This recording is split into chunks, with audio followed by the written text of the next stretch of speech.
All right. I am joined, as you can see here on location. I'm holding a mic. I need a new mic stand. By Rob Larson, who is a writer, an economics professor, the people's economist, I like to think. You can read his work at Current Affairs, new book coming out on the ruling class, and by producer Jordan Dubin, coming to us from San Diego. Thought we'd do this. So this one was actually Jordan's idea, but thought, kind of had this in the back pocket for a day when we wanted like a little bit of a shorter one, but it also seemed like it'd be a lot of fun. So this is it's funny actually. People talking about this who, haven't seen it yet. So this is great. It'll be new for you. See somebody saying, I feel like Khrushchev would have sucked in a debate. Charles says he'd probably be too aggressive. So, wow. Maybe he'll be incredibly affectionate. You never know. Yeah, perhaps. Khrushchev, I think, is they both are in different ways, but Khrushchev is a weird guy. I think we can say. Indeed. And my first upfront thought would be like, who gets the better of whom would be like, which one of them began drinking at what time? Because different men, different alcohol abuse mixed with power history there, so like who started early that day, I feel could play a big role in this heavyweight match. Was Nixon a drinker? Yeah. To your knowledge? Oh, really? Yeah. I don't know. I feel like he's one of those people who'd be like, oh no, I never drink. I'll have a bit of Bailey's or something weird like that. No, I don't know what his poison was, but I'm sure it wasn't good. And Sark.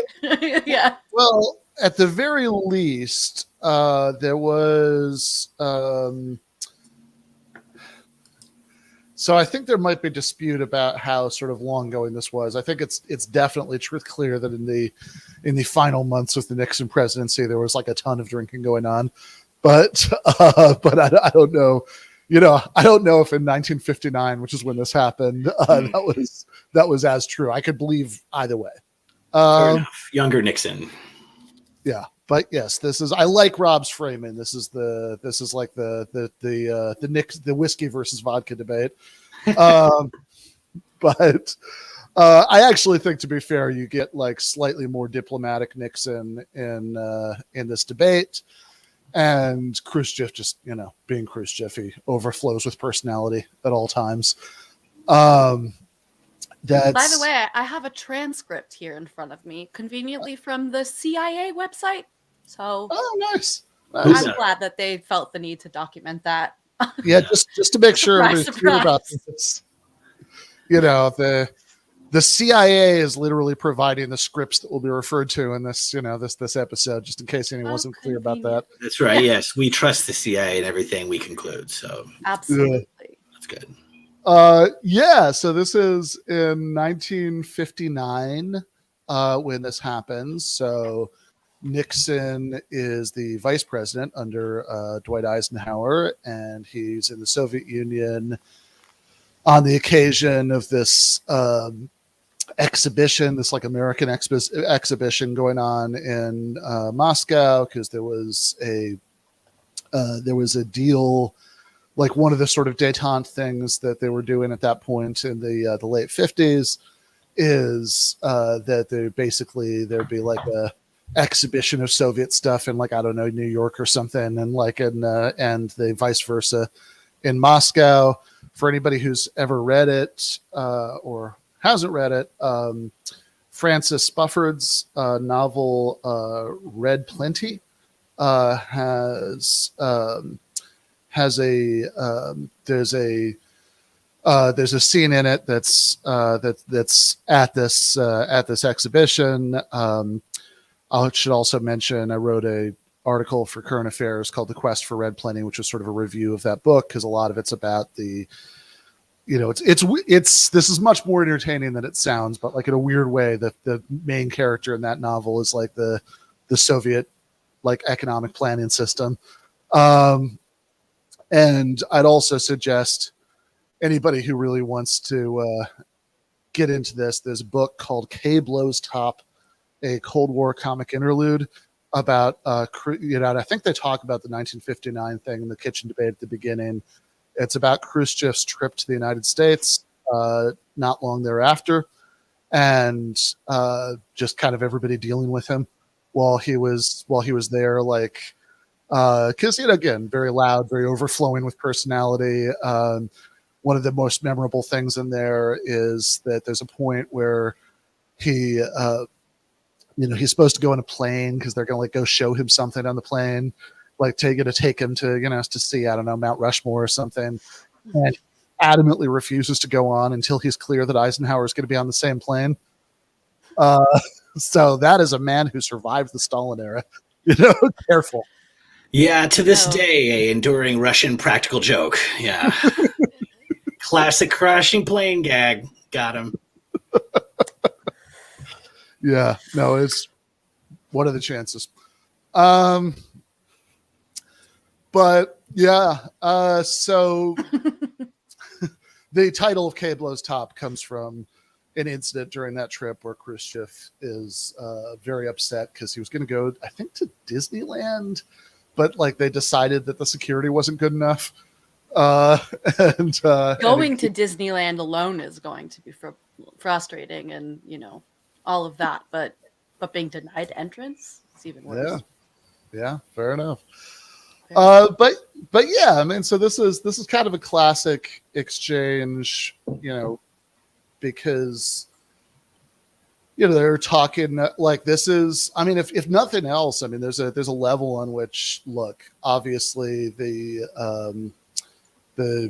Soviet economy was dysfunctional in many ways you can talk about, and even in the Khrushchev era, there are a lot of like really authoritarian things about the system, etc.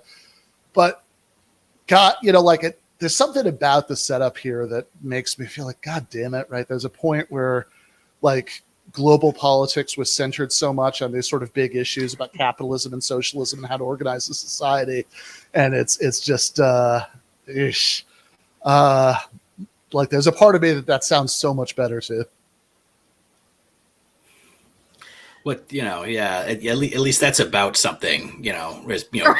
Being woke is it's 80% of it is these kids these days. Like it's just the same. It's some tired shit. Like at least the Cold War, for its horrible downsides, at least it was about something. Yeah, no, exactly. Like I mean, so much of talk about this at the beginning of the book that Bhaskar, Mike, and I are writing for Verso, that it's like sort of live in this weird time period now where absolutely everything is political, but none of it kind of matters. So there's a lot of, I don't know, like there's a lot of sort of hyper politicized arguing about if the lead is going to be recast in a movie franchise, or, whether the green M&M is still going to be hot, or, like that's things that are maybe not that significant. I want to see the M&Ms start aging. You know what I mean? Like, let's be really real to life. But once sagging, wrinkly M&Ms to show just how long they've been around. Yeah. They'll be denied the retirement. You know what I mean? Like, if we want to make the M&Ms woke, maybe this is the way to do it. Yeah. It would be great if we learned like like represent our lives completely. Like it's like perhaps more woke, but also like we learn they're like working really horrible hours and can't pay their candy rent. I don't know. Exactly. Oh wow. Yeah, the rent for the package of M&Ms they're in. That's the rent in this box is outrageous. I can't do it. It's like a company town. You know what I mean? They actually have to pay Hershey's to live in that bag. It's really fucked up. God. Yeah.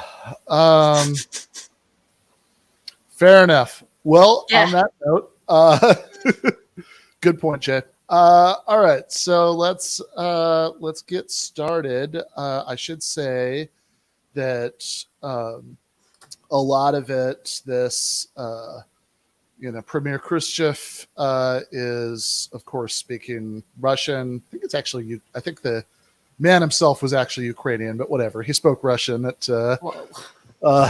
yeah, I believe so, actually. Yeah.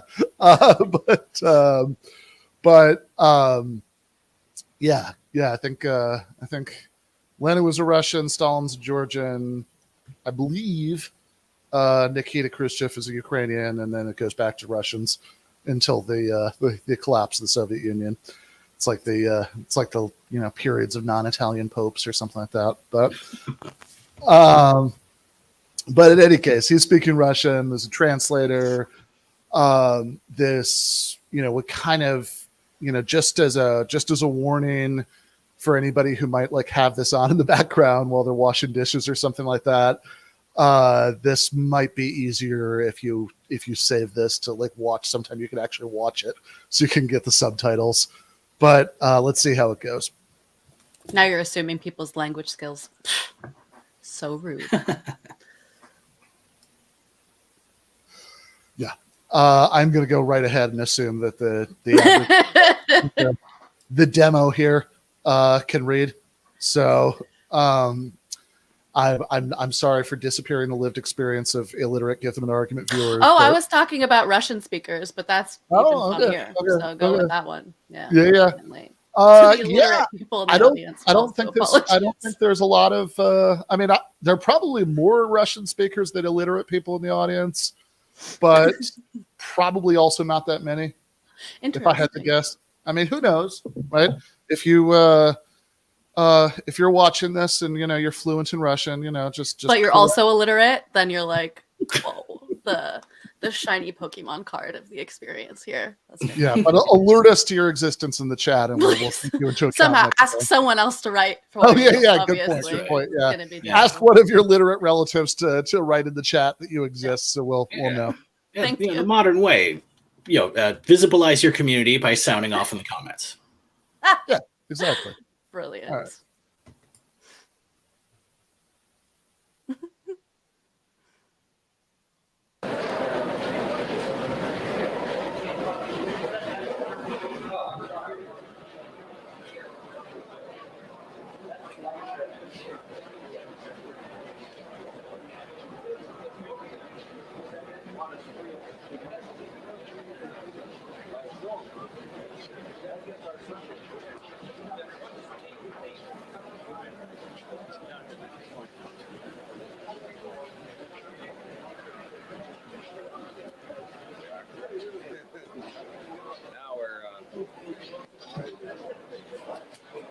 These lights for color have to be very bright.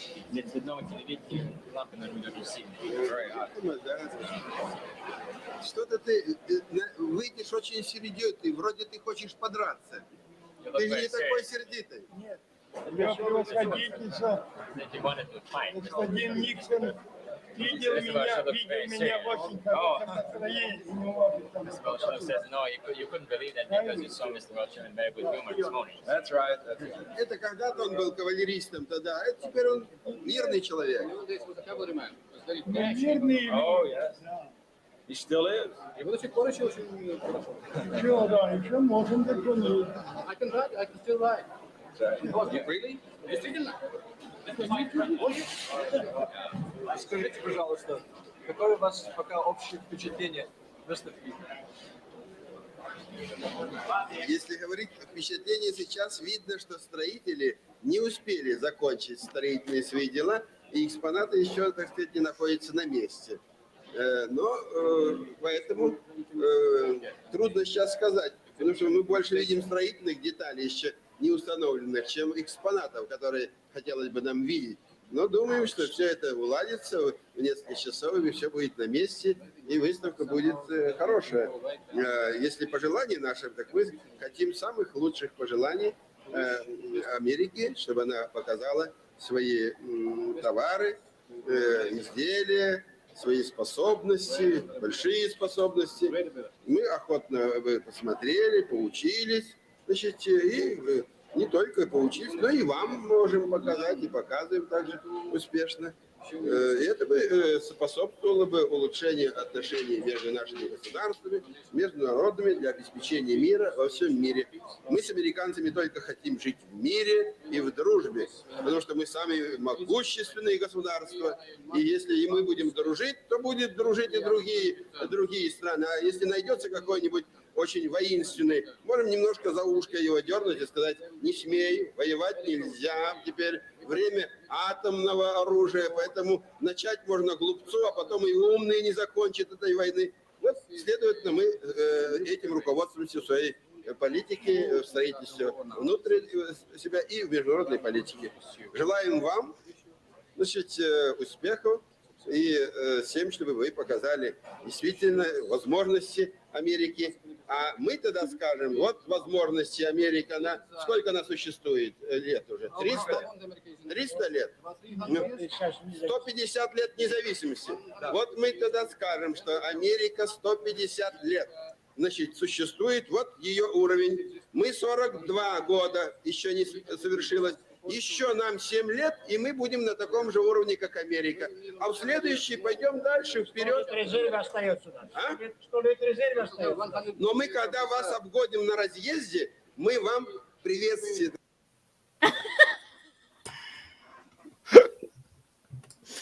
Adorable. Classic. Yeah, pretty charming. Not exactly slamming his shoe at the UN, you know. Not quite. That's pretty great. That last bit right there was included in the famous weird documentary film Atomic Cafe. So people in the chat may I remember that. Yeah, just that little bit right there where he talks about how old the countries are and the funny wave. A very surreal moment in a surreal movie. But you know, soft spot on that film. Atomic Oh Cafe. yeah, no, I feel like I've watched the VHS of that a bunch of times a long time ago. But yeah, let's watch it again. Maybe actually that'd be a fun one for like a Discord movie night. Yeah, that's like such a classic. It's a crazy piece. The Kevin Rafferty movie, Atomic Cafe. It's a really fun one. But that's for a fun. Do we know also, just a side question here, who Matlock is here? The guy in the white, like, is this? That's Nixon's translator, and he threw the hat on at a really random moment. He's really like stealing the stage and the scene. He is. I thought that other guy in the back who you can see who's scary lurking was the translator. I have no idea. So, I think it was him because he was speaking Russian before. It looked like in the very beginning, Khrushchev was trying to instigate like a fight between the translators. And he was saying, why do you look so angry? Yeah, you look like you want to fight. What's going on? Yeah, you know, he was a cavalryman in the war. I love that the only thing that Nixon had to say to any of that was when he said, "I can still ride." He goes, "Oh, really?" It's like, yeah, no, I just like forgot how to ride a horse after my cavalry days. Okay. Yeah, he's such a, I don't know, he just looks like an awkward 14-year-old boy, but slightly overgrown on stage there, just like looking around, not paying very much attention. Yeah. Pushing Khrushchev towards the one microphone. Yes, and did people notice the foreshadowing in the later Nixon saga where he comes out with Khrushchev, and it's like Nixon and Khrushchev standing there, and Nixon's first remark is like, "Oh, for color TV, these lights are really bright, aren't they? I wonder if that will later destroy my career for a time." And he's already like, "Oh, these lights are like really bright. I wonder if that will." Don't you notice that? That's unpleasant. Yeah, this is his first encounter with his later enemy. Lighting. Yeah. Something fun fact about Nixon and the subject of what people did during the war. He apparently, you guys know this trivia, how Nixon funded his first congressional campaign. Mm-mm. So apparently, by playing a lot of poker in the Navy, during the war, apparently he was really, really good at staying at the table until he'd like gotten some money and leaving. You know, it'd be like, he'd say it was like iron-assed for that. So that's just a little, Richard Nixon character insight. That's weird. So maybe his awkward skittishness actually works in his favor. He has no tells because he's just always like all that of the time. Yeah. And then they just the debate, and he's under the lights and he sweats, and America sees his tell. Like, that's, oh god. So painful. I do like, so before we get the really entertaining thing where, Khrushchev starts talking about how, Russia was the United States has existed for 150 years. So sure, they've accomplished these things, but Soviet Union has only existed for 42 years. And, look at how close we already are. And then we're going to pass you and we're going to wave like this as we pass you on the way. But I don't know what that is. Yeah. Before that, I will say I did like all the stuff about how nuclear war would be bad, which I think on any balance sheet of Khrushchev, some not great stuff in there, but Hungarian Revolution, etc. But it's got to include the fact that he was actually kind of serious about that. There is this great quote from Nathan Robinson, had this article last year called "Taking World War III Seriously." That starts with this. There's two quotes. One is from the movie Failsafe. The other is from Khrushchev, talking about the end of the Cuban Missile Crisis. So a couple years after this debate, and Khrushchev says, "When I asked the military advisors if they could assure me that holding fast would not result in the deaths of 500 million human beings, they looked at me as though I was out of my mind, or what was worse, a traitor. The biggest tragedy as they saw it was not that our country might be devastated and everything lost, but that the Chinese or the Albanians might accuse us of appeasement or weakness. So I said to myself, to hell with these maniacs. If I can get the United States to assure me they will not attempt to overthrow the Cuban government, I will remove the missiles. This is what happened. Now I'm reviled by the Chinese and Albanians. They say I was afraid to stand up to a paper tiger. It's all such nonsense. What good would it have done me in the last hour of my life to know that going through our great nation, the United States, were in complete ruins. The honor of the Soviet Union was in that." Get some points for that. The fact that we're all alive right now. Yeah. Yeah, I was willing to give Kennedy's cocky, suicidal Cuban, blockade a pass and back down without killing. I appreciate him, taking, letting the Soviet Union seem to take an L and backing down for the sake of my parents not being burned alive. I'm definitely grateful for that because yeah. I don't know if they would have gone out if they died. So. I was born in Florida, so I would have, either Definitely not have been, or, Definitely not been born with like some there. really Yeah. cool mutations, But I guess not. Fair enough. Let's keep going. Такой любезный сказать.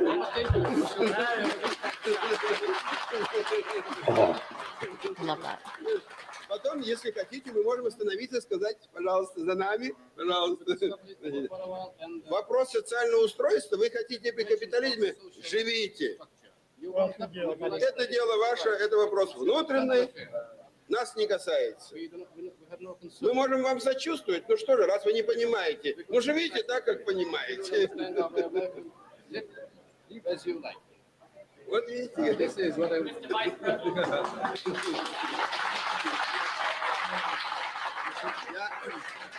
Я хотел бы, так сказать, главное сказать сегодня.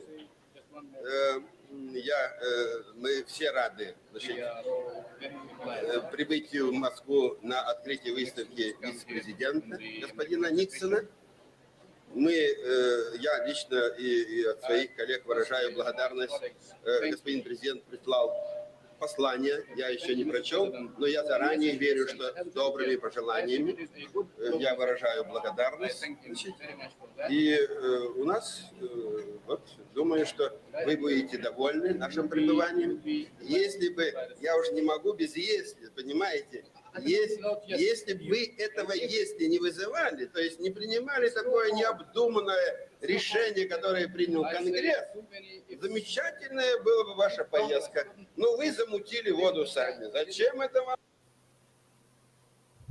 Yeah, I remember this from Kay Blow's Top that just before Nixon's visit, Congress had done some sort of like resolution of, like some meaningless performative resolution for like a, week of, something or other to, for the, the peoples enslaved, by the Soviet Union.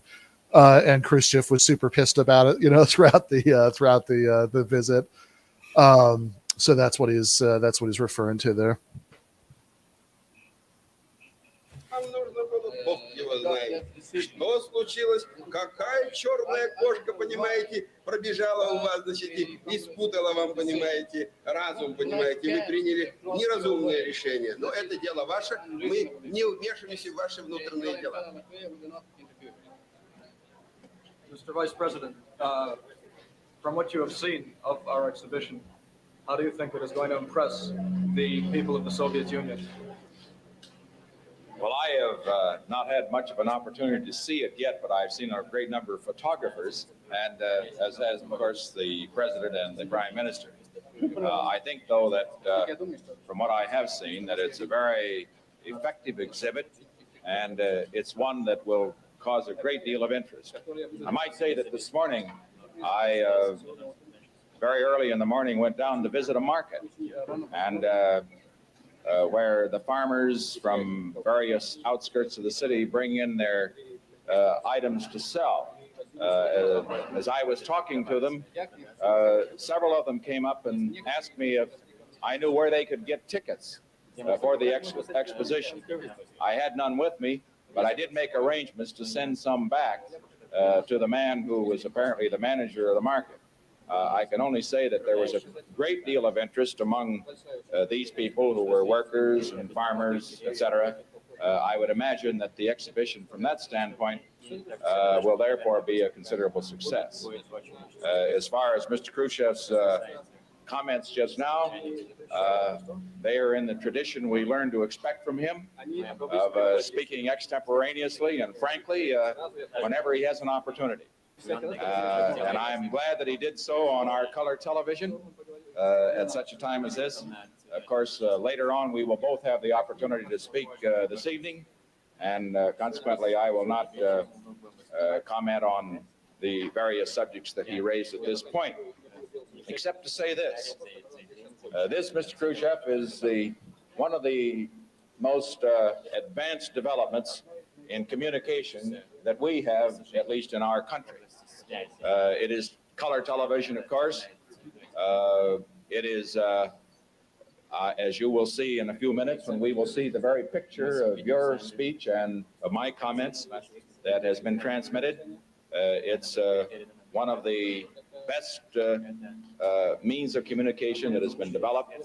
And I can only say that if this competition, which you have just described so effectively, in which you plan to outstrip us, and particularly in the production of consumer goods, if this competition is to do the best for both of our peoples and for people everywhere, there must be a free exchange of ideas.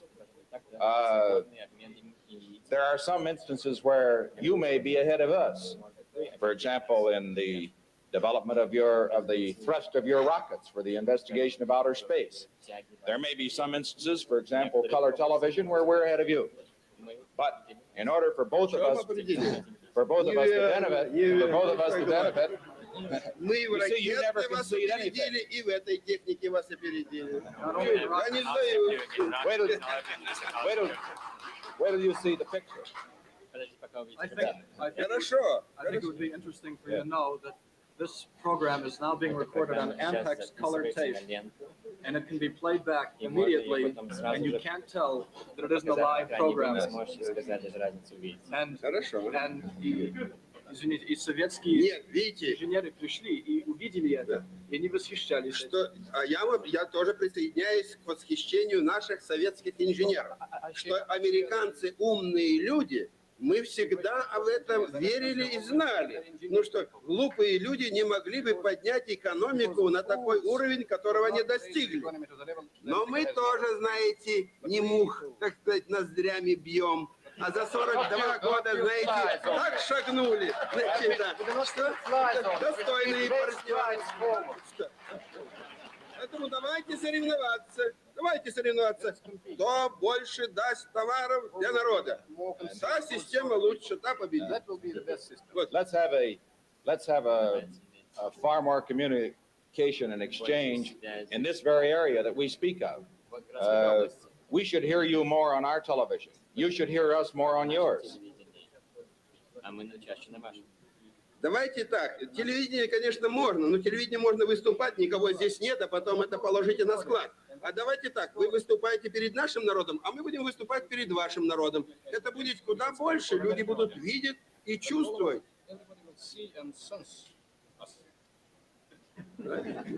Это я вам фору вперед даю.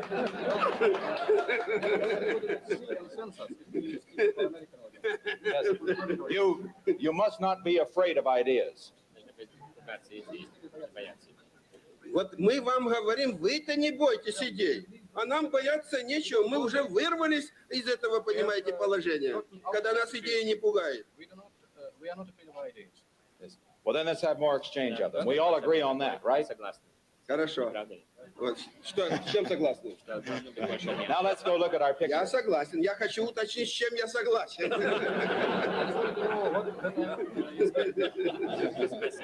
Я имею право. Я же знаю, что я дело имею с хорошим адвокатом. Поэтому я хочу свою шахтерскую массу, так сказать, тоже, так сказать, чтобы поддержать на высоте. Чтобы шахтеры сказали, вот наш не уступает адвокату. No question about that. Вы адвокат капитализма, я адвокат коммунизма. Вот давайте мы посмотрим. Yeah, so the dig there is that in before the Russian Revolution, the Khrushchev, I guess at one time, was a coal miner, and Nixon's pre-political job was lawyer. So there you go. Oh, that's great, man. Nixon really is the Kamala Harris of his time. I feel just swinging for that like charm moment and just like whiffing every time. Sure. He's got like one word for every 35 of Khrushchev's as well. He's like this. He speaks extemporaneously. Someone prepped you for 30 minutes on how to explain color film, and that technology, and he was just like, "Whatever. Okay, thanks for that. That's great." Yeah, God, so this funny. Is like. What do you mean you're ahead? You're not ahead. Fuck you, lawyer. He wouldn't let any bit of it go. That's funny. And Khrushchev just is like such a strangely voluble type. That's who should rise up to systems of hierarchy, not evil machines of calculation like Stalin, but like who's the funniest, fattest, jokiest dude? Like that's, obviously I think that, but like that's, I would like to think that is who would rise up a socialist system. It didn't work that well for Gorbachev, sadly, but I think he's kind of like in that level of hilariousness at least. Yeah. But like Nixon, if there's like one thing that Nixon could learn. Oh, yeah. Nixon should learn a little bit about gesticulating from Khrushchev. Like, just brings like so much more charisma to his speech. And like Nixon just standing there with his hands, glued to his sides, looking around for some he should learn how what to do next. Yeah, he should also learn from him how not to just be a giant weirdo all the time. Khrushchev just like screams, man, the people, coal mines, Battle of Novorossiysk, all my friends died there, that was difficult fighting Nazis. That's, you had your being in a law office. Lawyer stuff, I'm sure telling paralegals to write drafts for you while you ordered lunch was very similarly exhausting. Yeah, absolutely. We're just like, this is like a nightmare for America. Like we sent the worst dude to like be on TV again, where it actually matters how you look. The first thing is like, oh, these lights. Oh. God, what am I doing here? It's like, everyone's going to see us with these lights. Yeah, exactly. But, whatever. I don't want to waste our time, guys. We're not snorting. We're not swatting at flies with our nostrils. We're not. You guys, we're not barking at lions with our hair. Awesome. Yeah, we should spare a few moments towards the end for Russian literature. I saw some interesting chatting going on and recommendations. So, but anyway. For sure. Yeah. I mean, and I guess should say part of the tragic context here is that Khrushchev I mean, obviously there's a lot of bluster here, but I think he was actually fairly serious about the goal of catching up to and surpassing American and Western development. This is the time period of the Khrushchev thaw. When they had the Soviet Union got at least somewhat more open to discussion of like discussion of some ideas that might have been outside of the acceptable parameters in the Stalin era. Like, was also a time when there was a lot of interest in sort of sponsoring and bringing up these kinds of computer engineers and people like that within the Soviet system who had ideas about how they might do that, who like, oh, maybe there's like a better way to do economic planning that'll like lead to better results, right? That's what that book that I mentioned earlier that I wrote about for Current Affairs, Read Plenty. That's what a lot of that is about, the sort of attempts to use like burgeoning cybernetics to figure out how to more rationally plan the Soviet economy, which worked just a little bit, but like, and interested, and there are like standard accounting techniques that are used by regular capitalist corporations now that were invented by these people as part of this effort to sort of do a better job of Soviet economic planning. But ultimately, I think especially after Khrushchev left and the people, I don't know, I guess there was like a troika of people, but like a Andropov ultimately who, who succeeded him, were like much less interested in, I think had kind of given up a little bit on that, on that goal, and had sort of much more conservative ideas about economic priorities and all of that stuff. So, I mean, there is this like sort of spark of communist idealism in Khrushchev. It's like, hey guys, maybe we could actually make this work. That you can argue about whether there's any way it would have worked without much more fundamental changes to the system. I think some of the stuff in Read Plenty, casts some some doubt on that, but like it's but it is both sort of charming to see here and also makes all of this like a little bit more depressing knowing how the story ends. Yeah, Absolutely. indeed. No, and it is a very funny thing that, on the face of it, they're there doing sort of cultural exchange, and there is, obviously some elements of showing off their technology, but it is in, showing what your average sort of middle class home might look like, right? What all of the, kitchen tech would be. It's they don't have a rocket launcher on the balcony or anything like that. It's not at that level, but that's clearly what they're more interested in discussing, actually. And it'll be interesting if he gets into a little bit, on central planning or how it is that they accomplish the things that they do in the Soviet Union up until that point in time. But we'll see. In the meantime, it's like, I'm here on behalf of the Soviet Union. We're about to blow you guys out of the water, and it's only taken 42 years. And here you're the capitalists who haven't even built their kitchens yet. I'm sure I'll be impressed when I see them. Yeah, fair enough. Let's keep going. All that I can say from the way you talk and the way you dominate the conversation, you would have made a good lawyer yourself. Look at how he's grasping the mic for dear life. I mean, is this. It's so funny. Here you can see the type of tape which will transmit this very conversation immediately, and this indicates the possibilities of increasing communication, and this increase in communication will teach us some things, and it will teach you some things too, because after all, you don't know everything. Если я не все знаю, так вы о коммунизме совсем ничего не знаете. Кроме страха у вас ничего нет.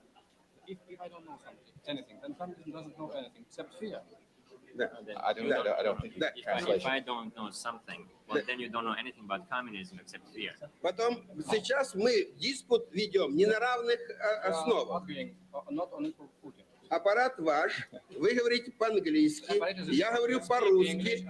Ваши английские слова записаны и будут показаны, и услышат. а то, что я говорю, вам на ухо только переводит. И поэтому американский народ этого не будет слышать. Это неравные условия.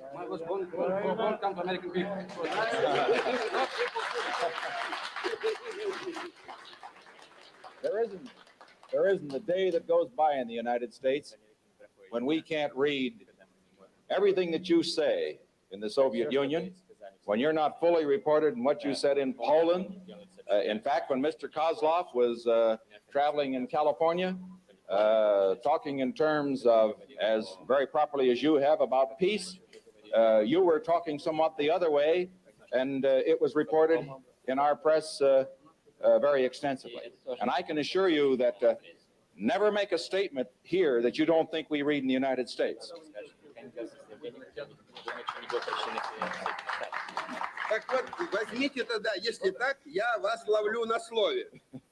Ваши слова записаны, переведите мои слова, и чтобы мы посмотрели, и чтобы это записать уже на английском языке, то, что я вам отвечаю на русский. In the U.S.? США вы имеете в виду? Нет, вот на это, сюда. On TV screen. Oh, it's done. It's done. Это уже делается. That's right. Нет, сейчас записывается на английском языке. English words are recorded. И вы будете показывать на английском языке.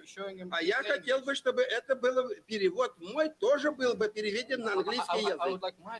This is when Khrushchev invented closed captioning, actually. Really Now we impressive. have all of these reporters here.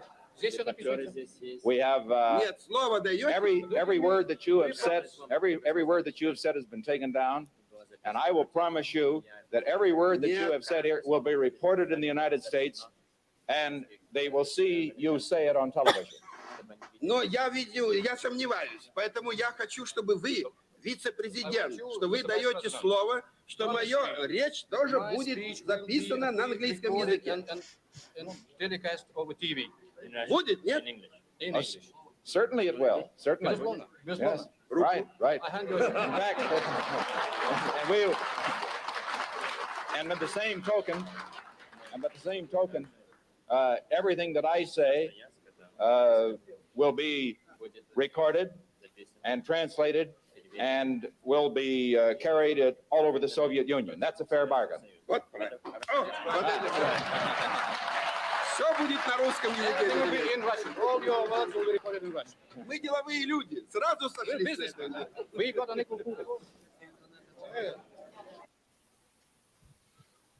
All right, so that's where that video cuts off. I just want to see if I can find. Let's see. Is this? Yeah, if you can find I think it was technically the first part. What we just watched now was recorded after they had sort of walked through some of the house, space. And that's where a little bit more interesting, substantive conversation was happening. Yes. So if nothing else, and spicy. Yes. Yes. Well, if nothing else, our friends at the CIA can help us here. So we have. Oh yeah, we can totally just act it out if that doesn't work. Yeah, right. Here we go. So, so yeah, this is the earlier part. That's the actual part in the kitchen. Here, Jordan, you want to be Nixon? Obviously, my whole life I've dreamt of being Nixon. The last, really intelligent, outwardly likable president that we've had. Competent, lovable, Yeah, likable above all else, I think, is the adjective people use for Nixon. Definitely. All right. So both men enter the kitchen in the American exhibit. I want to show you this kitchen. It is like those of our houses in California. We have Nixon such things. Points to dishwasher. Oh yeah, Ben, are you going to read the Khrushchev or someone's going to read the? I think you've got the better accent, Ben. I think you should do it. Okay. Nixon points to dishwasher. We have such things. This is our newest model. It sounds like he's selling it to him. It's only $5.99. Yes, This it is kind of in his blood, yeah. Right? This is the kind which is built in thousands of units for direct installations in the houses. In America, we like to make life easier for women. Your capitalistic attitude toward women does not occur under communism. I think that this attitude towards women is universal. What we want to do is to make life more easy for our housewives. This house can be bought for $14,000. Wow. And most American veterans from World War II can buy a home in the bracket of $10,000 to $15,000. Let me give you an example that you can appreciate. Our steelworkers, as you know, are now on strike. Woo. But any steelworker could buy this house. They earn $3 an hour. This house costs about $100 a month to buy on a contract running 25 to 30 years. We have steel workers and peasants who can afford to spend $14,000 for a house. Your American houses are built to last only 20 years, so our builders could sell new houses at the end. We build firmly. We build for our children and grandchildren. Awesome. American houses last for more than 20 years, but even so, after 20 years, many Americans want a new house or a new kitchen. Their kitchen is obsolete by that time. The American system is designed to take advantage of new inventions and new techniques. This theory does not hold water. It's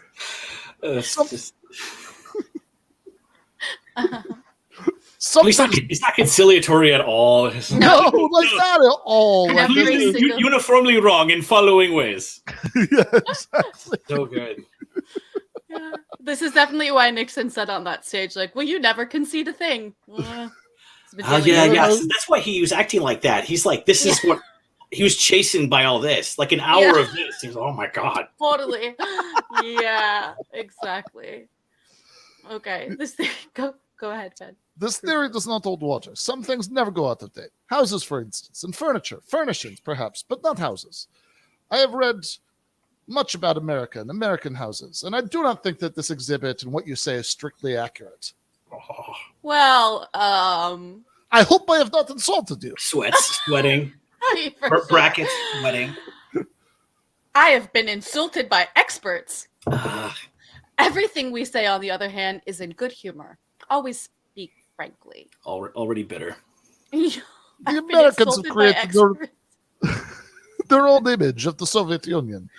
But he is not as you think. You think the Russian people will be dumbfounded to see these things. But the fact is that newly built Russian houses have all this equipment right now. Okay, at this point, calling balls and strikes. Khrushchev is just like, he's just like, at this point, he's just so dedicated to not conceding anything, you know, that like he could, Nixon could show him anything and he'd be like, oh, we already have 12 of these. We have that. Yeah. It's the better version.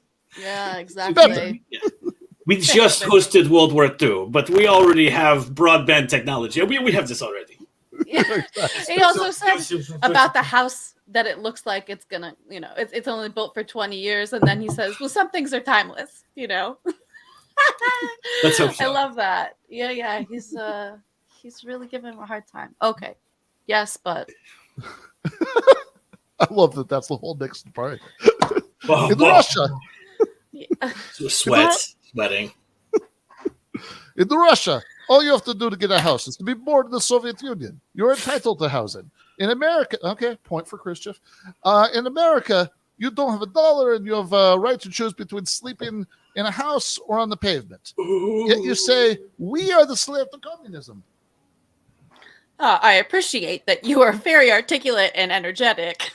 Energetic is not the same thing as wise. Love his little Russian, his little Ukrainian proverbs. Like, that's great. 100%, exactly. Yeah. If you were in the Senate, we would call you a filibusterer. Khrushchev interrupts. Of course. He's like, oh, no, I would not be filibusterer. Yeah, okay. Good editorial comment there by the transcriber. For sure. Khrushchev interrupts. You do all the talking and don't let anyone else talk. This exhibit was not designed to astound, but to interest. Diversity, the right to choose, the fact that we have 1,000 builders building 1,000 different houses is the most important thing. We don't have one decision made at the top by one government official. This is the difference. On politics, we will never agree with you. For instance, Napoleon likes very peppery soup. Okay, I just got to hand it. That's the guy with the hat. I think that's Mikoyan is the guy with the hat, and this is my favorite line of the whole thing. Yeah, he's just got the touch. He's just got the common on the page anyway. I don't know how it plays, in Islam, but it's just like goes to the folks, like very, very, like a lot of Clinton in this. It's like very folksy. Oh, my friend over here, he's dumb. What are you gonna do? Like, now my buddy McCoy in here. Now he likes peppery soup. Yeah. I met a man today on the campaign trail in Iowa who likes very peppery soup. Yeah. Maybe this is where Hillary Clinton got her, bottled hot sauce in her bag idea. Yeah. Yes. In case I come across someone who likes peppery soup. For instance, it makes sense you would say this. Like peppery soup was brand new at Russia in the Soviet Union. It was like dividing a lot of people. Do you like, peppery soup? No. Big subject of controversy. McCoy likes very peppery soup. I do not. But this does not mean that we cannot get along. Nixon, you can learn for us. What's that?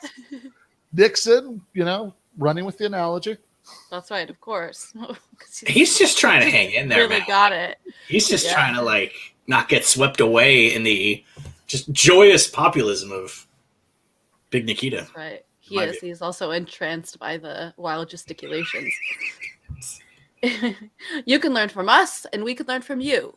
There must be a free exchange. Let the people choose the kind of house, the kind of soup, the kind of ideas that they want. Translation lost. Both men enter the television recording studio. I'll say it was. Which is what we got to see then afterward. Khrushchev in jest.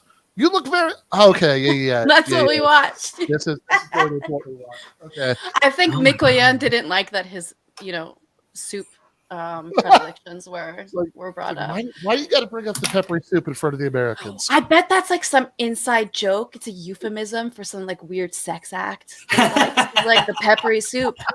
Mikoyan. That is something Clinton would say. Like my friend here, he only does it one way. That is exactly it though. Like funny. And that friend is Jeffrey Epstein. I was just thinking that. Peppery soup seems nice.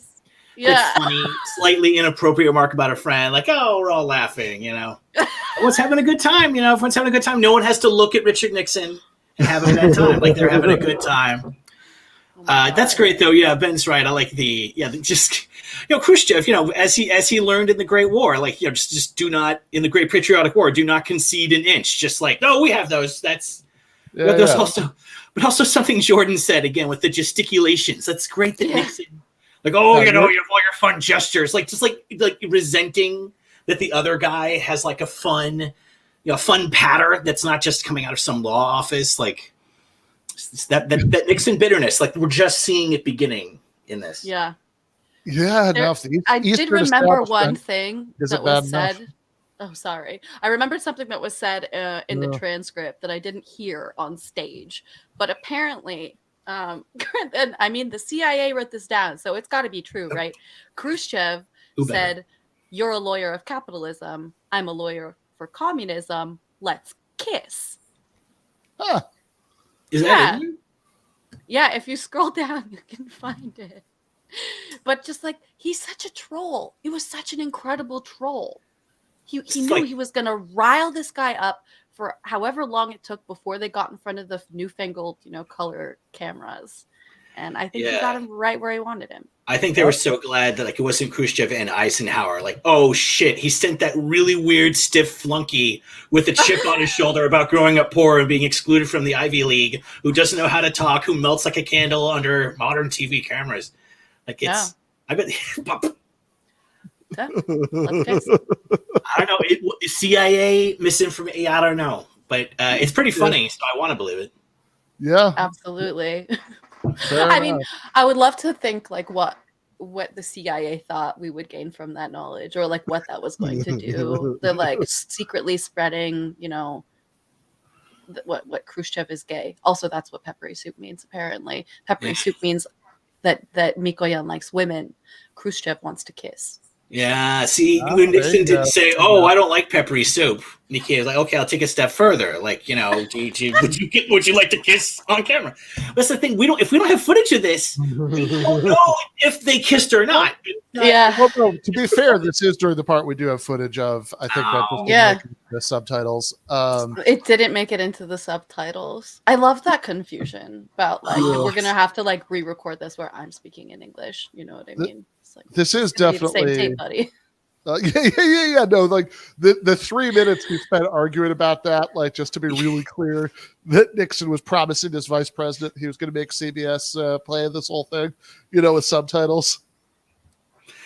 Oh, not. But yeah, no, the peppery soup as a euphemism would be great. I mean, I assume it's a euphemism for something, like. Yeah. But I mean, It's a euphemism for not beef-based foods. Yeah. What's that? It's a euphemism for food not based on beets. Peppery soup, or these meats that they have, that's not beets. Yeah.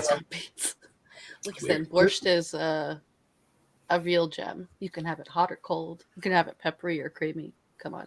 You can be into it with pepper. Yeah. Yeah, exactly. There's a podcast that I like, the Age of Napoleon. The guy who does it, Everidge Rumman, has been on the show. He was on for like a Bastille Day thing with Bhaskar a couple of years ago, and he's the if you've ever seen him on Twitter, he's like pretty funny there. He's the Discourse Lover Twitter account, but but it's also a very good podcast. And there's like the like Patreon extra thing that he does where he like takes questions that aren't covered in regular episodes. I remember one of them was about attitudes towards homosexuality in Napoleonic France, and it's like, look, obviously nobody had like particularly enlightened by 21st century attitudes towards it, but that is like technically illegal or whatever, but that doesn't necessarily mean that people actually thought it was a big deal in practice. And he quotes this incident where Napoleon is talking with his generals about how to like get some piece of intelligence or whatever, and they like would spy to like send on some mission, and one of the generals who everybody kind of knows is gay like suggests sending this female spy to go do it, and apparently Napoleon says in the conversation is like, oh, now he prefers women. So it's like it's like, okay, technically you're not supposed to do it, but whatever, right? Like this is open secret. Yeah. But no, I mean, it is actually much funny. I mean, I don't know if it's funnier if it's something like that, or if like Mikoyan, like literally they just had lunch and Khrushchev just spent like 10 minutes browbeating him about putting too much pepper in his soup. I bet he did it before he even tasted it too. That would have set me off. Like, whoa, come on, give it a chance first. Yeah, and you're decadent pepper loving. But I gotta say, now all I can think of now though is we watch a lot of debates on these programs. We talk about them. Sometimes we participate in debates. This to me, just that last line there, like "let's kiss." That's the Khrushchev gambit in a debate. Yep. And if you think that you can like get something over by making your opponent uncomfortable by proposing an act of physical intimacy that they may be uncomfortable with, that's the Khrushchev gambit, which you can do when you argue with people. Like, no, okay, we found some common ground. Do you want to press our bodies together? Like, that's the thing you can do. The Khrushchev gambit, kids. It is definitely a thing you can do. And then make sure that you turn to someone nearby and say that they look like they want to fight. Just to see what happens. Just to throw some more chaos into the mix. No, and then people are like, who is this guy? Maybe I don't like him. And then you put on your hilarious hat and everyone's like, no, he's great. Oh. Like, it's, again, like he's just walking over Nixon and then just the hat. Like it's just Nixon's there with like nothing except just receding hairline, and we've got a funny hat gap with the Soviet Union. It's terrible. He's running up the score now, I feel. I would love to have seen Nixon's next appearance after this to see if he tried to adopt anything in particular. Like he shows up with a cool hat, or he's like, "And next time I see you, I'm gonna wave like this." Here's a big pillow under his shirt. Okay. Yeah. Like, well, around here, we're not using a donkey's ass to blow the windmills around. Yeah, I mean, I granted, mean, at this point in America, it's not like fun. everybody wore a hat, but maybe it wasn't cool like that. Like I remember this was a point in the first season of Mad Men when Roger asked Don what he thinks about Nixon and Kennedy, and Don's talking about why Kennedy annoys him, and he's like, he doesn't even wear a hat. That's so funny. He had really nice hair. Probably didn't want to screw it up. But yeah, I think the indoor hats is a faux pas. Right. But Right. everywhere else hats, yeah. Yeah, unless you're friggin' Nikita Khrushchev and you're so beloved by the people, the rules don't apply to you, and then you put them on whenever you want. You put them on and embarrass America. That's how well you wear it. I just have a lot more respect for Khrushchev after this. I guess that's what I learned today. Yeah. Absolutely. I mean, the liberation When you're at the top, you can wear housewives hats as wherever well. you want to. Hell yeah, exactly. I love that line. That line where he's like, in the Soviet Union, like our housewives are already liberated. Like we don't need you to make these dishwashers for their sake. And he's like, no. Universally, we got to help out the housewives, just doubling down on that. No, feminist points to Khrushchev as well somehow. Yeah. No, I think a little bit. Yeah. Yeah, definitely at the top though, and I love that very vintage Soviet senior figure look with the suit with like various medals, but like on like a civilian suit. Like that's a great.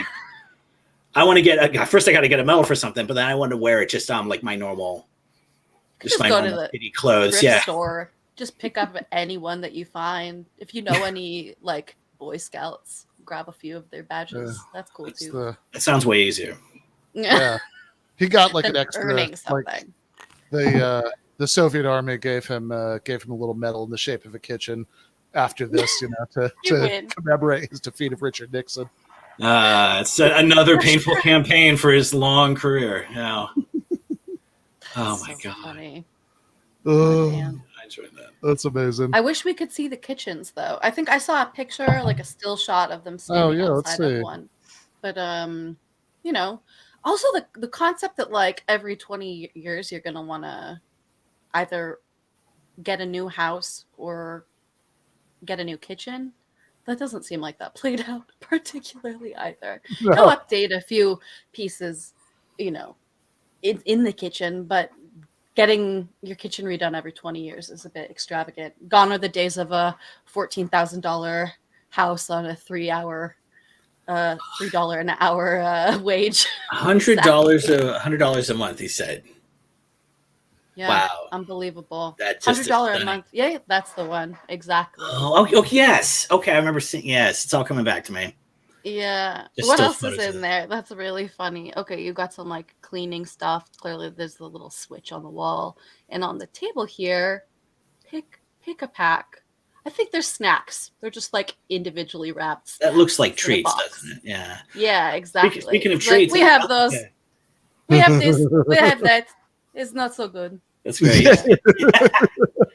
Speaking No, of treats, I mean, Rob called it, right? I mean, you had to. It's like, look, man was at the, it's like fighting. Like I don't know exactly where, what battles or whatever, Nikita was personally present at, but like in a general sense, right? Like they had to fight the Nazis like block for block, like like this is just how he approaches everything. Like that's, if you're if Nixon's going to try to tell you there's some amazing technology in America, if McCoyan wants to insist that this is like not too much pepper to put in the soup, I mean, you just don't see anything about anything. Yeah, I didn't see my Russian buddy get blown up on a landmine in front of me fighting the Nazis for me to concede shit to you, you dumb attorney. Oh, you have the pick-a-pack. Wow. Yeah, exactly. That's so funny. Inferior to ours in many ways. I love the mocking eyebrows of Brezhnev there too in the back. Yeah. Oh yeah. Okay, yeah. Mikoyan was Armenian, so I think that the peppery soup was a dig at his Armenian ethnicity. Because as someone pointed out in chat, Russian food, for all of my love it, it's pretty bland. Yeah. Armenian food, not so bland, very spicy and delicious. That's awesome. That's really sad. Poor Mikoyan. Well, lots of Armenians here in Los Angeles, so good right. opportunities for peppery soup, I suppose, will abound. Oh, yeah. Opportunities for soup, opportunities to get a great price on a used car from the Armenian community. Like, it's just, Ben, you can get a leather jacket also. There you go. Now And we're you'd doing really real start Armenian fitting in. hours. Yeah, you could do that. That's like a great semi-academic look. You could probably. It's a good choice. Next time I see Ben, he better be wearing a leather blazer and Adidas track pants. Just reeking of pepper. Fair enough. Well, on that note, I should also say, maybe we'll put the link in the show notes. There's a couple years ago, did a discussion on the old Jacobin YouTube channel with Bhaskar and Lee Phillips on about that book, Read Plenty, and talking about some of the actual problems with the Soviet economy. I kind of feel like both of them are making predictions that did not quite pan out. Certainly Khrushchev. Whatever. That one's like the big world historic tragedy. The catching up to and overtaking definitely didn't happen. To put it mildly, right? Which is why, the final leader of the Soviet Union was reduced to doing Pizza Hut commercials in his final years. But also, I don't know. As you point out, Jordan, like this idea that every like ordinary working class American family is like, new kitchen. It's been 20 years. Fuck it. Right. Time for a new one. What am I going to do with this old crap? Yeah. Yeah, exactly. It's that like the sort of long boom in post-war Keynesianism was going to last forever, was also not the case. And at the end of the day, I think the sort of basic point Nikita makes here about having a right to housing versus just hoping you can afford it is still a crucial one. That's kind of the whole thing. Like to have find a way to have a socialist system that incorporates that right and also does a better job than the Soviet one did. But that's the serious note. Otherwise, I want to see Khrushchev. I want to see videos of Khrushchev debating everybody. Yeah. Who else did he argue with in this era that we can get film of? That's the real question. Right. Who do you think would be like a good interlocutor for him on the American side that would, you know what I mean? That would kind of like not this give guy. It back. Well, no, definitely not. Yeah, we should also like Nixon famously was just kind of generally not great at debates. Yeah, not famous for blowing him up. Yes, that is true. Yeah. The Nixon Kennedy was famously a disaster. When Nixon actually successfully ran for president in '68, he broke the tradition of doing debates. He didn't do it, which we may be back to this year. We're getting some Republican primary debates, but no Biden debate. He's pulling a Nixon. Yeah, Biden is pulling a Nixon, exactly. No primary debates and probably also no general election debate on the Biden end.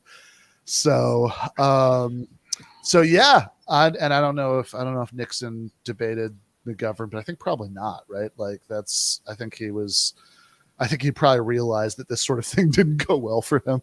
Yeah, it's all downside risk for Nixon's specific case. Yeah, that's Biden should do an Eisenhower himself and send some weirdo surrogate to argue with Donald Trump. That'd be funny. That would be the exact equivalent of Eisenhower sending Nixon. God, boy, and she'd get eaten alive just like this. It'd be terrible. You see the Trump Tucker interview.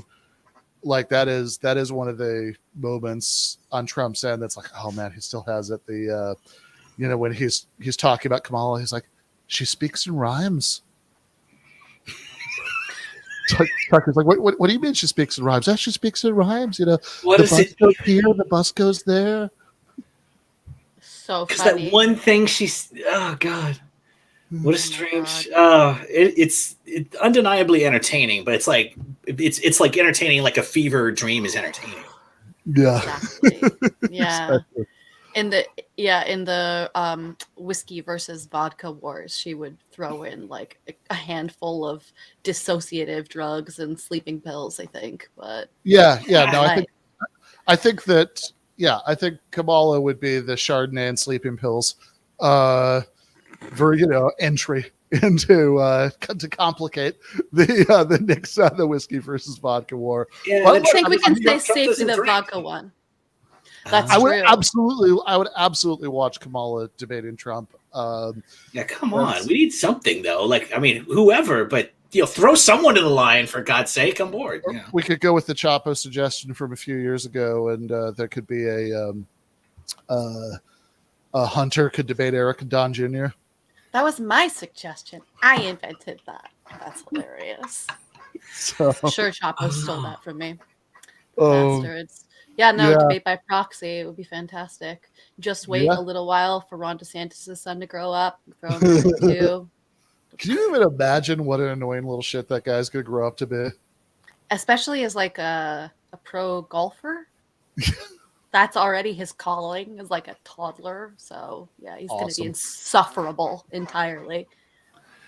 It's it's true. I mean, we won't be able to see him, below the cloud deck most days. So it's like, it's not that bad. We won't, we'll just. All right, guys. Gonna wrap it there for tonight. On speaking of Chapo, on Monday we have Will Menaker, so that should be a lot of fun. We'll see everybody then. Left is best.